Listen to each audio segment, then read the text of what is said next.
I've always been a writer. I've written a lot of productions for church growing up throughout all my years in church, and I've always sang like on a worship team or, you know, solos or whatever. I've done a lot of that kind of stuff. Pretty much any ministry I've ever been involved in is like in front of people, and believe it or not, I'm actually really shy, so it's weird that God always wants me to do things like that, but I force myself to do it, and I love it, and I wouldn't have it any other way. But right after all that happened, I was thinking, you know, this is so great, God is so good, He's doing all these great things in my life, and I started really struggling with fear. It got really bad to where I was having a hard time even riding in the car with people. I would have to stare at my phone or out the side window or just do whatever. I couldn't even look at the road in front of me. I was afraid to be in the car. I couldn't write anything. I mean, if I did, it wasn't very good, and I would just get rid of it. There was nothing creative that would come out of me. I was just scared that people were going to hate it, or that it was going to be horrible, and that I was going to be this huge failure. And I joined up with the worship team, and like I said, I've always sang my whole life, and all of a sudden I couldn't sing anymore. And it was this, and I've dealt with nervousness and things like that before, but this was different, and it was completely physical. I would feel my heart would pound so bad, like I could see it through my shirt, and I would have sweat just like rolling down my back, and I would feel it, and it would feel like someone was like squeezing my heart and my back. It would be like a cold shiver like down my back. It was like a physical paralyzing fear, and I would open my mouth to sing or to pray or to speak with people, and just like nothing would come out. And I had never dealt with that before, and I know how to pray against things. I know how to speak against things. I know how to read the scripture and claim the scripture in my life. And I kept reading all these scriptures about fear. Do not fear, you know, be not afraid. And I would just quote those over and over and over again. And I would pray, God, you have to take this from me. Like, I literally don't know how I'm going to get through this. I don't understand what you're doing. And no matter how hard I prayed, no matter how many scriptures I quoted, nothing was working. And the fear was getting worse and worse and worse. And at the beginning of this year, we were getting ready to take the teenagers to the annual conference. And my husband and I, we work with the youth. And I told my husband, maybe I'm just not cut out for any kind of ministry. Maybe God doesn't want me to be a writer. Maybe God doesn't want me to sing. Maybe He doesn't want me to speak. Maybe He doesn't want me to pray. I don't know. But I can't live like this anymore. So when we get home, I'm going to quit everything. I'm done. I'm going to quit the announcements. I'm going to quit singing. I'm going to quit working with the youth. I'm going to quit everything. And there was like so much relief in just saying I'm just going to quit. But then there was a part of my heart that was so sad that I was letting this like beat me. Basically, it was going to have its way in my life, and I didn't want that. And there was actually a point that I actually got really comfortable in my fear, because I didn't have to push myself anymore. I didn't have to let anyone push me. I didn't have to be stretched. I didn't have to grow as a person, because I had this fear in me, and I was like, well, I can just blame it on that. I don't have to be any better. I don't have to try any harder, because I just have all this fear in my life. And I got really comfortable in it, and that scared me too. So on top of all this fear that I was dealing with, I was starting to be afraid of fear itself.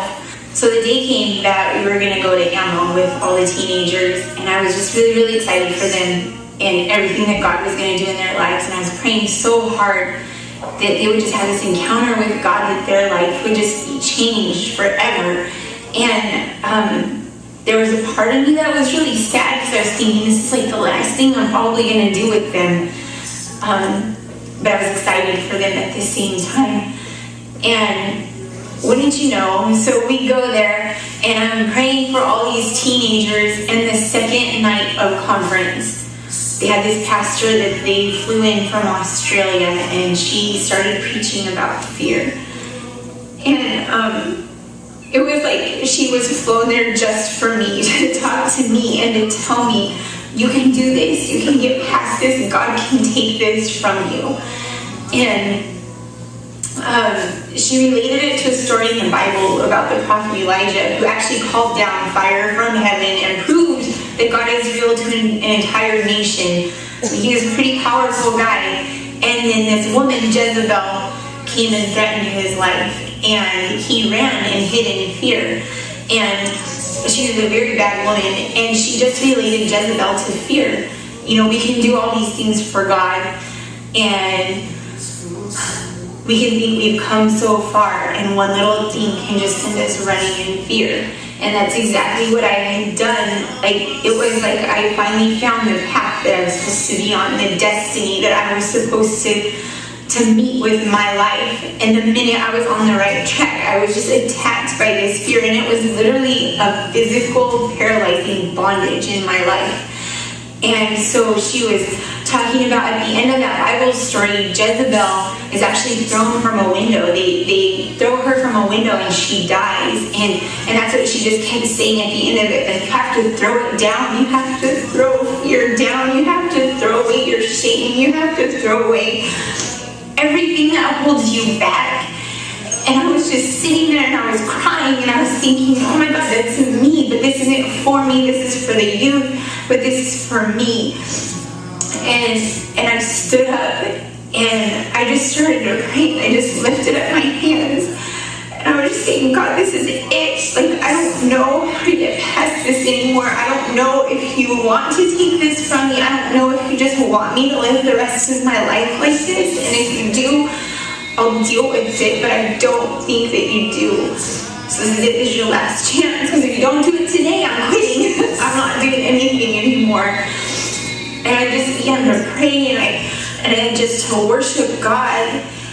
And it was one of the only physical encounters I've ever had with God in my entire life. I felt fear just begin to be ripped out of like my spirit and out of my heart, and it was the most freeing feeling I ever felt.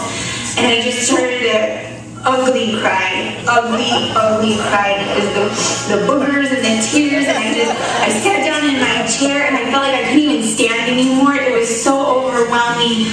And you know, people started to pray with me, and I just knew, like, in that moment, that fear was broken, and that I believed that fear was broken, and I wasn't going to walk out the door and say, well, the next time I have to sing, or the next time I have to write, or the next time I have to be in front of people, we'll see if my fear is really gone. I walked out declaring that my fear is gone, that I have no reason to be afraid, that God's love just poured over me in that moment, and His perfect love is what casts out all fear.